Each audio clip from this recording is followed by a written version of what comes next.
негизинен бул жерде биздин конституцияда, Кыргызстан конституциясында дайыма эле мамлекеттик башкаруу формасы, анан ошол бийлик бутактарынын ортосунда баягы полномочиялардын бөлүнүшү боюнча эле талаш тартыш болуп келет. Башка конституцияда башка тармактарды камтыган беренелер боюнча көп деле пикир келишпестик болбойт да, дайыма элечи. Анан эми дүйнөнүн өнүгүшүндө мамлекеттик бийликтин бутактары калыптанып калган. 3 бутагы бар: мыйзам чыгаруу, аткаруу, сот бийлиги. Анан бизде эми эгемендик алгандан бери алгачкы жылдары президенттик башкарууда жүрдүк.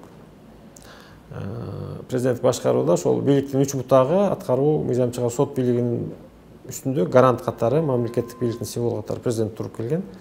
Бирок мына 2010-жылдан кийинки конституциялык реформага ылайык биз парламенттик башкаруу системасына өттүк. Бирок фактически президенттик башкаруу системасында эле калдык.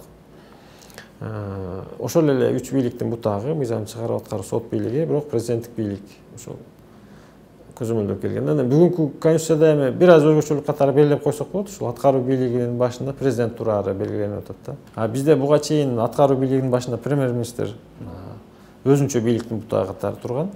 Анан анын сөзсүз эле полномочиялары, укуктары өтө чектелүү болчу. Биринчи кезекте бул парламент тарабынан, экинчи кезекте президент тарабынан.